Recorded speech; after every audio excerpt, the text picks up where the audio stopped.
ਧੰਨ ਵਾਹਿਗੁਰੂ ਸਾਹਿਬ ਜੀ। ਨਾਹੋ ਜਤੀ ਸਤੀ ਨਹੀਂ ਪੜਿਆ, ਮੂਰਖ ਮੁਗਧਾ ਜਨਮ ਭਇਆ। ਪ੍ਰਣਵਤ ਨਾਨਕ ਤਿਨ ਕੀ ਸ਼ਰਨ, ਜਿਨ ਤੂੰ ਨਾਹੀ ਵਿਸਰਿਆ। ਸਤਨਾਮ। ਧੰਨ ਵਾਹਿਗੁਰੂ ਸਾਹਿਬ ਜੀ। ਚਮਰਟਾ ਗਾਂਠ ਨਾ ਜਨਈ, ਲੋਗ ਗਠਾਵੈ ਪਨਹੀ। ਰਹਾਉ ਆਰ ਨਹੀਂ ਜੇ ਤੋਪਿਓ, ਨਹੀਂ ਰਾਮੀ ਠਾਉ ਰੋਪਿਓ। ਲੋਗ ਗੰਠ ਗੰਠ ਖਰਾ ਬਿਗੂਚਾ, ਹੋਂ ਬਿਨ ਗਾਂਠੇ ਜਾਏ ਪਹੁੰਚਾ। ਰਵਿਦਾਸ ਜਪੈ ਰਾਮ ਨਾਮਾ, ਮੋਹਿ ਜਮ ਸਿਉ ਨਾਹੀ ਕਾਮਾ। ਰਵਿਦਾਸ ਜਪੈ ਰਾਮ ਨਾਮਾ, ਮੋਹਿ ਜਮ ਸਿਉ ਨਾਹੀ ਕਾਮਾ। ਵਾਹਿਗੁਰੂ ਜੀ ਕਾ ਖਾਲਸਾ, ਵਾਹਿਗੁਰੂ ਜੀ ਕੀ ਫਤਿਹ। ਪਰਮ ਸਨਮਾਨਯੋਗ ਜੁਗੋਂ ਜੁਗ ਅਟਲ ਸ਼ਬਦ ਗੁਰੂ ਬਾਣੀ ਕੇ ਬੋਹਿਤ, ਧੰਨ ਧੰਨ ਸ੍ਰੀ ਗੁਰੂ ਗ੍ਰੰਥ ਸਾਹਿਬ ਮਹਾਰਾਜ ਜੀ ਦੀ ਪਾਵਨ ਪਵਿੱਤਰ ਪਾਕ ਹਜ਼ੂਰੀ ਵਿੱਚ ਸੁਭਾਏਮਾਨ ਹੋਏ ਬੈਠੇ ਸਤਸੰਗੀ ਜਨੋ, ਸਤਿਗੁਰਾਂ ਦੀ ਅਪਾਰ ਕਿਰਪਾ ਸਦਕਾ ਆਓ ਭਗਤਾਂ ਦੀ ਉਚਾਰਨ ਕੀਤੀ ਹੋਈ ਬਾਣੀ ਦੀ ਲੜੀਵਾਰ ਵਿਚਾਰ ਨਾਲ ਜੁੜਦੇ ਹਾਂ। ਵਿਚਾਰ ਅਧੀਨ ਅੱਜ ਸੋਰਠ ਰਾਗ ਦਾ ਭਗਤ ਰਵਿਦਾਸ ਜੀ ਦਾ ਉਚਾਰਨ ਕੀਤਾ ਹੋਇਆ 7ਵਾਂ ਸ਼ਬਦ, ਜਿਸ ਦਾ ਮੂਲ ਪਾਠ ਹੁਣੇ ਹੀ ਆਪ ਸੰਗਤਾਂ ਨੇ ਸਰਵਣ ਕੀਤਾ ਹੈ। ਆਓ ਇਸ ਸ਼ਬਦ ਦੇ ਰਾਹੀਂ ਜੋ ਉਪਦੇਸ਼ ਭਗਤ ਰਵਿਦਾਸ ਜੀ ਸਾਨੂੰ ਸਾਰਿਆਂ ਨੂੰ ਬਖਸ਼ਿਸ਼ ਕਰ ਰਹੇ ਹਨ, ਇਸ ਸ਼ਬਦ ਦਾ ਜੋ ਕੇਂਦਰੀ ਭਾਵ ਹੈ, ਜਿਸ ਕਰਕੇ ਭਗਤ ਜੀ ਨੇ ਵਿਚਾਰਾਂ ਸਾਡੇ ਨਾਲ ਸਾਂਝੀਆਂ ਕੀਤੀਆਂ, ਇਹ ਸਮਝਾਉਣਾ ਚਾਹੁੰਦੇ ਨੇ ਕਿ ਜਿਹੜਾ ਸਰੀਰਕ ਮੋਹ ਹੈ ਉਹੀ ਮਨੁੱਖ ਨੂੰ ਖੁਆਰ ਕਰਦਾ ਹੈ। ਆਓ ਕਿ ਸਰੀਰ ਦਾ ਮੋਹ ਹੀ ਮਨੁੱਖ ਦੀ ਖੁਆਰੀ ਦਾ ਕਾਰਨ ਹੈ, ਔਰ ਸੰਸਾਰ ਦੇ ਲੋਕ ਸੰਸਾਰਿਕ ਅਤੇ ਸਰੀਰਕ ਮੋਹ ਵਿੱਚ ਗਲਤਾਨ ਹੋਏ ਹੋਏ ਆਪਣੇ ਜੀਵਨ ਨੂੰ ਬਰਬਾਦ ਕਰ ਰਹੇ ਹਨ। ਸੋ ਪਿਆਰ ਵਾਲਿਓ, ਆਓ ਭਗਤ ਜੀ ਨੇ ਜੋ ਵਿਚਾਰ ਸਾਡੇ ਸਾਹਮਣੇ ਰੱਖੇ ਹਨ, ਇਹਨਾਂ ਨੂੰ ਦ੍ਰਿੜ ਕਰਨ ਤੋਂ ਪਹਿਲਾਂ ਇੱਕ ਵਾਰੀ ਗੁਰੂ ਮੰਤਰ ਦੀ ਸਾਂਝ ਕਰੋ। ਪਿਆਰ ਨਾਲ ਆਖੋ ਜੀ ਸਤਨਾਮ ਸ੍ਰੀ ਵਾਹਿਗੁਰੂ। ਫਿਰ ਕਰੋ ਕਿਰਪਾ ਸਤਨਾਮ ਸ੍ਰੀ ਵਾਹਿਗੁਰੂ। ਜਦੋਂ ਆਪਾਂ ਬਾਣੀ ਨੂੰ ਪੜ੍ਹਦੇ ਹਾਂ, ਕਈ ਵਾਰੀ ਭਗਤਾਂ ਨੇ ਜਿਹੜੇ ਸ਼ਬਦ ਵਰਤੇ ਹਨ ਉਹ ਆਪਣੀ ਜਾਤ ਨਾਲ ਸੰਬੰਧਿਤ ਵਰਤੇ ਹਨ। ਔਰ ਭਗਤ ਜੀ ਇਹ ਸਮਝਾਉਣਾ ਚਾਹੁੰਦੇ ਨੇ ਕਿ ਜੇ ਲੋਕ ਮੈਨੂੰ ਚਮਾਰ ਕਹਿੰਦੇ ਨੇ ਤੇ ਮੈਨੂੰ ਆਪਣੀ ਜਾਤ ਦੇ ਨਾਲ ਕੋਈ ਗਿਲਾ ਨਹੀਂ ਹੈ ਵੀ ਮੇਰੀ ਜਾਤ ਛੋਟੀ ਹੈ। ਕਿਉਂਕਿ ਭਗਤ ਰਵਿਦਾਸ ਜੀ ਬਨਾਰਸ ਦੇ ਵਸਨੀਕ ਸਨ। ਇਹ ਸ਼ਹਿਰ ਵਿਦਵਾਨ ਬ੍ਰਾਹਮਣਾਂ ਦਾ, ਪੰਡਤਾਂ ਦਾ ਇੱਕ ਭਾਰਾ ਕੇਂਦਰ ਰਿਹਾ। ਔਰ ਇੱਥੇ ਇਹ ਜਿਹੜੇ ਬ੍ਰਾਹਮਣਾਂ ਦੀ ਅਗਵਾਈ ਦੇ ਵਿੱਚ ਹੀ ਮੂਰਤੀ ਪੂਜਾ ਦਾ ਵੀ ਬਹੁਤ ਵੱਡਾ ਬੋਲਬਾਲਾ ਸੀ। ਔਰ ਇਹ ਜ਼ੋਰ ਹੋਣਾ ਇਹ ਕੁਦਰਤੀ ਗੱਲ ਹੈ। ਦੂਜੇ ਪਾਸੇ ਇੱਕ ਬੜੀ ਨੀਵੀਂ ਜਾਤ ਦਾ ਕੰਗਾਲ ਤੋਂ ਗਰੀਬ ਰਵਿਦਾਸ ਇੱਕ ਪਰਮਾਤਮਾ ਦਾ ਸਿਮਰਨ ਹੋਕਾ ਦਿੰਦਾ ਹੈ।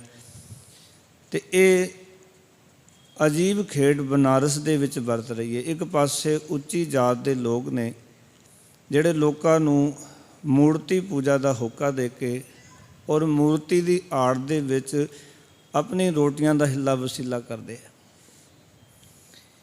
ਇੱਕ ਸੱਚਾ ਗਿਆਨ ਦੇ ਕੇ ਆਪਣੇ ਜੀਵਨ ਦੀ ਬਸਰ ਕਰਦਾ ਹੈ ਕਿਰਤ ਕਰਕੇ। ਉਹ ਲੋਕਾਂ ਨੂੰ ਪ੍ਰਭੂ ਸਿਮਰਨ ਦੀ ਗੱਲ ਸਮਝਾਉਂਦੇ ਨੇ। ਅਤੇ ਜਦੋਂ ਭਗਤ ਜੀ ਲੋਕਾਂ ਨੂੰ ਪ੍ਰਭੂ ਸਿਮਰਨ ਦਾ ਹੋਕਾ ਦਿੰਦੇ ਨੇ, ਇਹ ਗੱਲ ਯਾਦ ਰੱਖਿਓ, ਜਿਹੜੇ ਲੋਕ ਕਰਮਕਾਂਡੀ ਨੇ, ਲੋਕਾਂ ਕੋਲੋਂ ਆਪਣੀ ਪੂਜਾ ਕਰਵਾਉਣਾ ਚਾਹੁੰਦੇ ਨੇ, ਉਹਨਾਂ ਨੂੰ ਇਹ ਗੱਲ ਬਿਲਕੁਲ ਵੀ ਭਗਤ ਜੀ ਦੀ ਪਸੰਦ ਨਹੀਂ ਹੈ ਵੀ ਕੋਈ ਸੱਚ ਦਾ ਪ੍ਰਚਾਰ ਕਰੇ। ਕਿਉਂਕਿ ਜਿਨ੍ਹਾਂ ਨੂੰ ਆਦਤ ਬਣ ਜਾਂਦੀ ਹੈ ਮੱਥੇ ਟਿਕਾਉਣ ਦੀ, ਜਿਨ੍ਹਾਂ ਨੂੰ ਆਦਤ ਬਣ ਜਾਂਦੀ ਹੈ ਪੂਜਾ ਦਾ ਧਾਨ ਖਾਣ ਦੀ, ਜਿਹੜੇ ਵਿਹਲੜ ਹੋ ਕੇ ਆਪਣੀ ਜ਼ਿੰਦਗੀ ਨੂੰ ਜਿੰਦੇ ਨੇ ਦੂਜੇ ਦੇ ਆਸਰੇ ਤੇ ਦੂਜੇ ਨੂੰ ਗੁੰਮਰਾਹ ਕਰਕੇ, ਉਹ ਲੋਕ ਨਹੀਂ ਚਾਹੁੰਦੇ ਵੀ ਸੱਚਾ ਗਿਆਨ ਕੋਈ ਸਮਾਜ ਦੇ ਵਿੱਚ ਪ੍ਰਚਾਰੇ। ਅੱਜ ਵੀ ਇਹੀ ਹੈ। ਸੱਚ ਨੂੰ ਪ੍ਰਚਾਰਨ ਵਾਸਤੇ ਸਭ ਤੋਂ ਔਖਿਆਈ ਭਗਤਾਂ ਨੇ, ਗੁਰੂ ਸਾਹਿਬਾਨਾਂ ਨੇ ਸਾਡੇ ਸਾਹਮਣੇ ਸਾਡਾ ਇਤਿਹਾਸ ਹੈ, ਪਰ ਉਹਨਾਂ ਨੇ ਸੱਚ ਦਾ ਹੋਕਾ ਦਿੱਤਾ। ਹੁਣ ਤੁਸੀਂ ਵੇਖੋ ਕਿ ਬ੍ਰਾਹਮਣਾਂ ਦਾ ਚਮਿਆਰ ਰਵਿਦਾਸ ਜੀ ਨੂੰ ਨੀਵੀਂ ਜਾਤ ਦਾ ਚੇਤਾ ਕਰਾ ਕਰਾ ਕੇ ਉਹਨਾਂ ਦਾ ਮਖੌਲ ਕਰਨਾ, ਉਹਨਾਂ ਨੂੰ ਟੋਰਚਰ ਕਰਨਾ, ਉਹਨਾਂ ਨੂੰ ਨੀਵਾਂਪਣ ਵਿਖਾਉਣ ਦਾ ਯਤਨ ਕਰਨਾ ਇੱਕ ਸੁਭਾਵਿਕ ਜਿਹੀ ਗੱਲ ਉੱਥੇ ਬਨਾਰਸ ਕਿ ਤੂੰ ਕਿੱਦਾਂ ਦੀ ਗੱਲਾਂ ਕਰਾਂ, ਤੂੰ ਤਾਂ ਹੈ ਹੀ ਚਮਾਰ ਹੈ, ਤੂੰ ਤਾਂ ਹੈ ਹੀ ਅਛੂਤ ਹੈ, ਤੇਰੀ ਤਾਂ ਜਾਤ ਨੀਵੀਂ ਹੈ। ਅਜਿਹੀ ਦਸ਼ਾ ਹਰ ਥਾਂ ਰੋਜ਼ਾਨਾ ਜੀਵਨ ਵਿੱਚ ਵੇਖੀ ਜਾ ਸਕਦੀ ਹੈ। ਭਗਤ ਰਵਿਦਾਸ ਜੀ ਅੱਜ ਦੇ ਸ਼ਬਦ ਰਾਹੀਂ ਸਮਝਾਉਣਾ ਕਰਦੇ ਨੇ।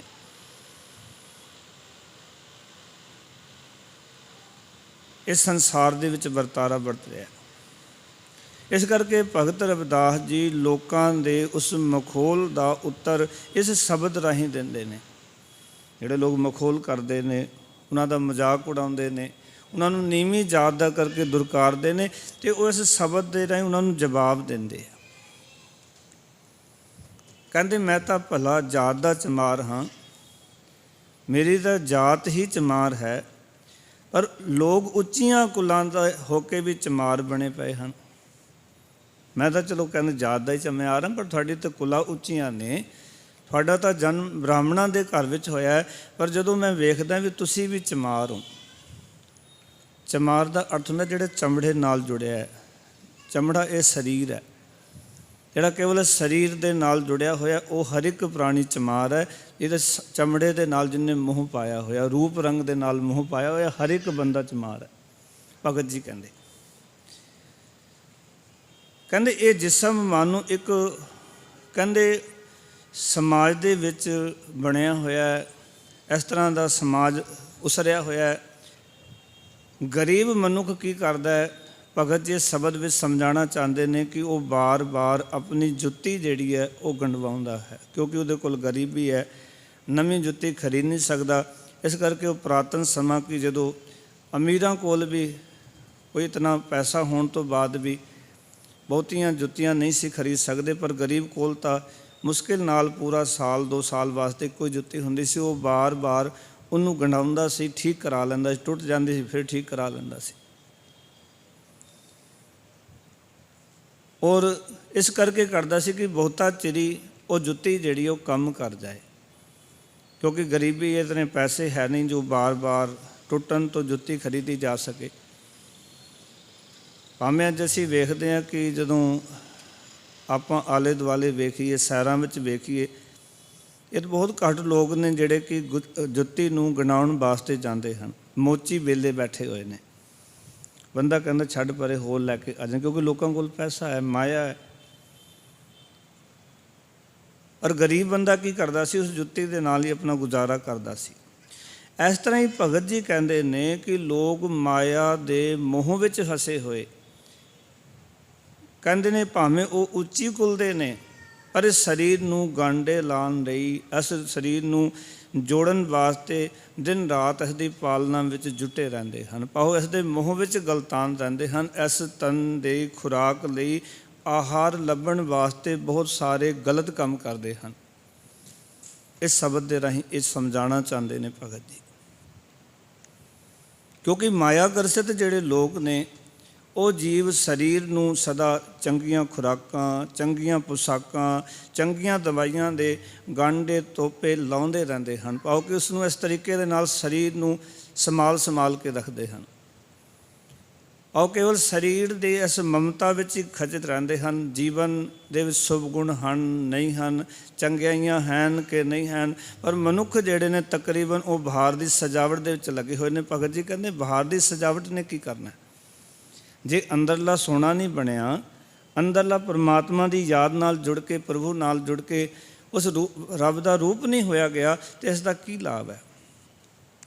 ਇਸ ਕਰਕੇ ਕਹਿਣ ਲੱਗੇ, ਕਹਿੰਦੇ ਚਮਰਟਾ ਗਾਂਠ ਨਾ ਜਨਈ, ਲੋਗ ਗਠਾਵੈ ਪਨਹੀ। ਆਖਲ ਮੈਂ ਗਰੀਬ ਚਮਾਰ, ਸਰੀਰ ਜੁੱਤੀ ਨੂੰ ਗੰਢਣਾ ਨਹੀਂ ਜਾਣਦਾ। ਆਓ ਕਿ ਮੇਰਾ ਇਸ ਸਰੀਰ ਦੇ ਪ੍ਰਤੀ ਬਹੁਤਾ ਮੋਹ ਨਹੀਂ ਹੈ, ਬਹੁਤੀ ਪਕੜ ਨਹੀਂ ਹੈ, ਪਰ ਜਗਤ ਦੇ ਜੀਵ ਕੀ ਨੇ, ਲੋਗ ਗਠਾਵੈ ਪਨਹੀ। ਪਰ ਜਗਤ ਦੇ ਜੀਵ ਆਪੋ ਆਪਣੀ ਸਰੀਰ ਰੂਪੀ ਜੁੱਤੀ ਨੂੰ ਗੰਢਾ ਰਹੇ ਹਨ। ਆਓ ਕਿ ਲੋਕ ਦਿਨ ਰਾਤ ਸਰੀਰ ਦੀ ਪਾਲਣਾ ਦੇ ਆਹਾਰ ਵਿੱਚ ਲੱਗੇ ਰਹਿੰਦੇ ਹਨ। ਗੁਰਮਤਿ ਇਹ ਨਹੀਂ ਕਹਿੰਦੀ ਸਰੀਰ ਨਹੀਂ ਪਾਲਣਾ, ਇਸ ਦਾ ਧਿਆਨ ਨਹੀਂ ਰੱਖਣਾ, ਪਰ ਹਰ ਵੇਲੇ ਸਰੀਰ ਦੇ ਮੋਹ ਵਿੱਚ ਰਹਿਣਾ, ਸਰੀਰ ਨੂੰ ਸ਼ਿੰਗਾਰੀ ਜਾਣਾ, ਸਰੀਰ ਦਾ ਹੀ ਬਸ ਬਾਹਰ ਦੀ ਬੋਡੀ ਦਾ ਹੀ ਧਿਆਨ ਰੱਖਣਾ, ਪਰ ਆਪਣੇ ਅੰਦਰਲੇ ਜੀਵਨ ਵਾਲੇ ਕੋਈ ਆਪਾਂ ਨੂੰ ਜਾਣਕਾਰੀ ਨਾ ਹੋਣੀ, ਜਾਂ ਅੰਦਰਲੇ ਜੀਵਨ ਨੂੰ ਸਵਾਰਨਾ ਜਾਂ ਸ਼ਿੰਗਾਰਨਾ ਨਹੀਂ। ਭਗਤ ਜੀ ਕਹਿੰਦੇ ਜਦੋਂ ਮੈਂ ਵੇਖਦਾ ਤੇ ਲੋਕ ਇਸ ਆਹਾਰ ਦੇ ਵਿੱਚ ਲੱਗੇ ਹੋਏ ਨੇ, ਪਰ ਮੈਂ ਸਰੀਰ ਨੂੰ ਰੂਪੀ ਜੁੱਤੀ ਨੂੰ ਗੰਢਣਾ ਨਹੀਂ ਜਾਣਦਾ। ਪਾਓ ਕਿ ਮੇਰਾ ਸਰੀਰ ਦੇ ਪ੍ਰਤੀ ਜ਼ਿਆਦਾ ਮੋਹ ਨਹੀਂ ਹੈ, ਲਗਾਓ ਨਹੀਂ ਹੈ। ਔਰ ਐਸੀ ਰਾਗ ਦੇ ਵਿੱਚ ਜਦੋਂ ਤੁਸੀਂ ਪਿੱਛੇ ਸ਼ਬਦ ਪੜ੍ਹੇ ਤਾਂ ਭਗਤ ਕਬੀਰ ਸਾਹਿਬ ਜੀ ਨੇ ਜ਼ਿਕਰ ਕੀਤੇ, ਸਾਡੇ ਨਾਲ ਸਾਂਝੇ ਕੀਤੇ, ਜ਼ਿਕਰ ਕਰਕੇ ਆਏ ਨੇ। ਕਹਿੰਦੇ ਨੇ ਰੂਪ ਦੇਖ ਦੇਖ ਨਾਰੀ, ਪੰਡਤ ਜਿਹੜੇ ਨੇ ਉਹ ਗਿਆਨ ਦੇ ਵਿੱਚ ਹੰਕਾਰ ਕਰਦੇ ਨੇ, ਇਸਤਰੀ ਜਿਹੜੀ ਹੈ ਰੂਪ ਦਾ ਹੰਕਾਰ ਕਰਦੀ ਹੈ, ਹੋਰ ਲੋਕ ਸੰਸਾਰ ਦੇ ਇਹਨਾਂ ਸਰੀਰਕ ਚਸਕਿਆਂ ਦੇ ਵਿੱਚ ਪਏ ਹੋਏ ਨੇ, ਅਤੇ ਇਸ ਤਰ੍ਹਾਂ ਸੰਸਾਰ ਦੇ ਲੋਕ ਇਸ ਪਾਸੇ ਹੀ ਆਪਣੀ ਜ਼ਿੰਦਗੀ ਨੂੰ ਬਤੀਤ ਕਰ ਰਹੇ ਹਨ। ਆਓ ਕਿ ਜੋ ਜੀਵਨ ਦਾ ਮਨੋਰਥ ਹੈ, ਭਗਤ ਰਵਿਦਾਸ ਜੀ ਇਹ ਸਮਝਾਉਣਾ ਚਾਹੁੰਦੇ ਨੇ, ਉਹ ਭੁੱਲੀ ਬੈਠੇ ਨੇ।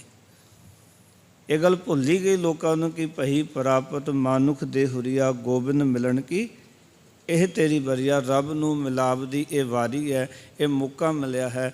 ਲੋਕ ਇਸ ਪਾਸੇ ਧਿਆਨ ਹੀ ਨਹੀਂ ਦੇ ਰਹੇ, ਕੇਵਲ ਸਰੀਰ ਦਾ ਧਿਆਨ ਹੈ।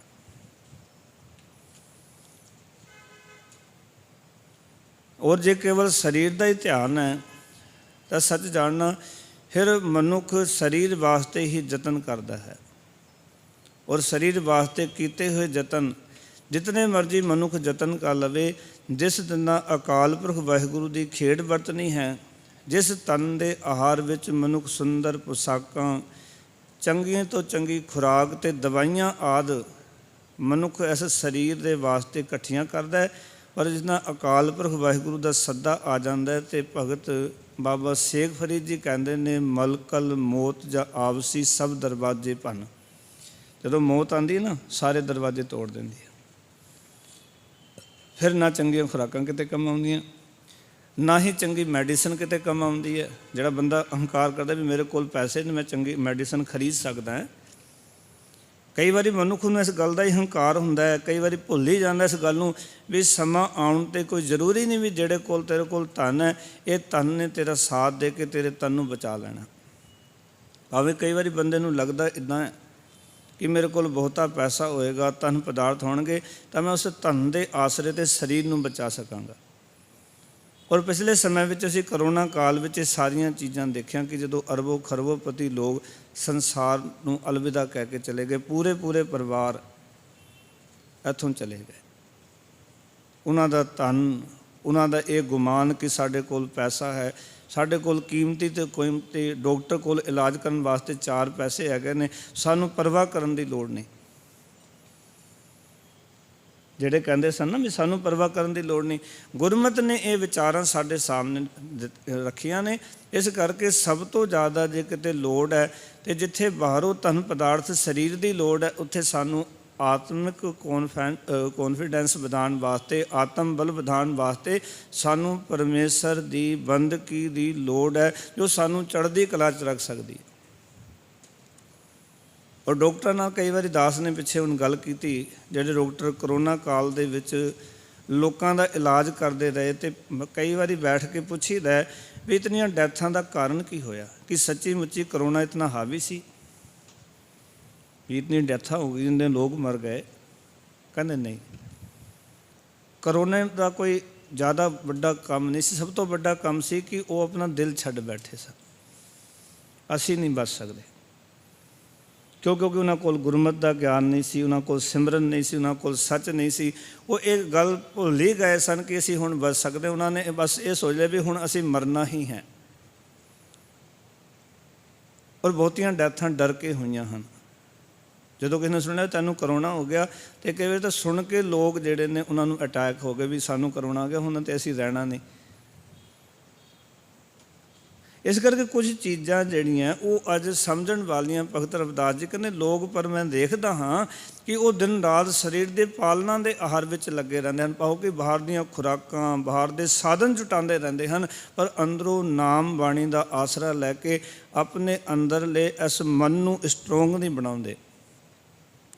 ਇਹ ਗੱਲ ਜੀਵਨ 'ਚ ਯਾਦ ਰੱਖਿਓ, ਮਨ ਜੇ ਤਕੜਾ ਹੋਵੇ ਨਾ ਤੇ ਤਨ ਜਿਹੜਾ ਹੈ ਉਹ ਕਦੀ ਨਹੀਂ ਡਰਦਾ।